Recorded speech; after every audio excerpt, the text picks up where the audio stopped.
so this is going to be our first episode of Slipone2 with me and my homie Rob, just to give y'all a basic concept of what we're going to do. We're going to keep a tally of each fight, and we at the end of the year, we're going to tally all the fights up, and one of us is going to get the championship belt. Since we both talk so much shit between each other, we're going to see who really know what they talk about when it comes to these fights. Word.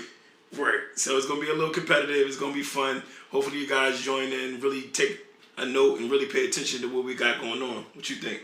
I think that's a great idea, and I know I'm going to win at the end of the season, so we're going to go with that.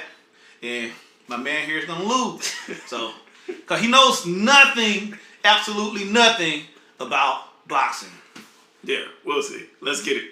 All right, so this is a fight between Chris Eubank and Conor Benn. This is a fight this is basically a trilogy because the parents fought before. The dads had a fight back in the 70s a long time ago, and they had two fights. One was a draw, one was a clear decision on the other one, but this one is a trilogy to see what family going to come out on top. Basically. It's not such a big deal in America like it is in the UK, but at the same time, it still should be an interesting fight. Mm-hmm. I agree. In the UK, both of those fighters' fathers were pretty good fighters. They fought some pretty good competitions. They both had names in the UK and in America, but they were bigger in the UK, and they weren't the greatest fighters in America, but at the end of the day, they were still extremely good to be UK fighters. And when they fought each other, it was a clash that everyone wanted to see. These two guys, they haven't reached that pinnacle yet, but they're moving up in the ranks, and they're in two different weight classes. Conor Benn fights at 147. Chris Eubanks kind of is in between 160 and 168. They're doing a catch weight of 157. And with a rehydrate clause with 5 pounds. Exactly. And so that's what we're about to debate now. All right, so we're going to go into keys to the fight, and we're going to go into our predictions. Starting with Rob, you can go first. What you think the keys to the fight for Conor and Chris? Okay, the keys to the fight for Conor. I'm gonna go with Conor because I think Conor is gonna win.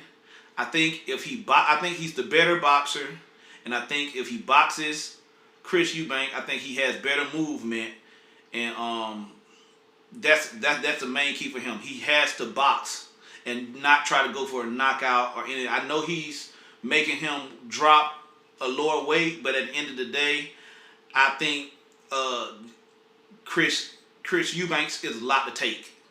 Even then, cause that's just the way he's gonna fight. He's just gonna come forward. He's gonna punch, and just try to get the knockout. He's just a puncher. I don't see him with a lot of head movement. I don't see him, doing a lot of moving around. I don't see a lot of great foot movement. I just see a guy that just bullies everyone around the ring. So I think he's gonna try that same technique with Conor Benn, and I think if Conor Benn moves and sticks and moves, I think that's the way he wins this fight. So your official prediction is Conor Benn, yes. I'm going Eubank. I think Chris gonna beat him. Only way I can see Chris losing this fight is if Chris don't lose the weight in the right way. He already got to lose a lot of weight. His dad don't even want to be in his corner for the fight because he got to drain his body so much, and they got that 5-pound rehydrate clause, which is a lot on anybody. But Chris Eubank been working with Roy for a little while, and Roy been teaching him how to slow everything down, teaching him how not to be such a bully all the time, be a little bit more meticulous with his shots. If you watch the last couple fights, he's been trying to pick his shots a little better and not be such of a bully. Once you're getting older, you ain't got that gas tank like you used to. And he's not older. He's 32. And he's not older, though. He's older than Conor Benn. He's in his prime. Yeah. Oh, he's getting older. So he's been a little bit more meticulous with his fights. I really believe he's going to take his time. He's going to lean on him. He's going to put that weight on him. And I feel like Conor is going to try to make a statement. He's going to try to come out so emotionally and try to charge and really try to go for the knockout, which I believe the more mature fighter going to take his time. I believe he's going to pick him apart and really, in the later rounds, get him up out of there. Which, I could be wrong, but I'm predicting a late knockout for Eubank. What you think? No. I do not see a late knockout. I do see it for Eubank being on the ground. Yeah, because at the end of the day, Chris Eubank has to drop a lot of weight, and then he has that 5-pound rehydration clause, which is only 2 pounds over his regular weight that he fights at, which is 160. Right. So, and I think he's at 168 now, meaning that 160 probably got too much for him anyway to make. So going down to 157 is a lot. He's only 2 pounds over 160. That's going to be hard to stay at that, even rehydrating, because it's usually a 10-pound rehydration clause. So that's a lot in itself. Another thing is Conor Benn probably spars at 160, 160. You know what I'm saying? But that's another thing. Conor Benn, he has been hurt. He's been dropped. And he's been getting hurt by his lowest fight that he came in at was at 138. That was his smaller fight.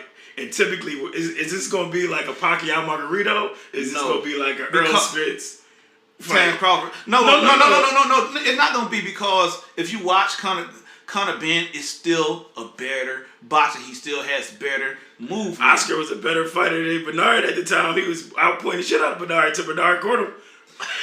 Oscar had faster hands than Bernard. Yeah, he did. I don't know. I'm not gonna necessarily say he was a better boxer. He just had extremely fast hands. That's true. He was catching Bernard, but Bernard caught up with him, and I think it's gonna be of course, Bernard had a gas tank on him. Yeah, it was always on full. So, So we're gonna see. My prediction is Eubank. Conor Benn. We're gonna see. Appreciate it. I want y'all to comment. Go in the comment sections. Let us know what y'all think. Like, comment, and subscribe.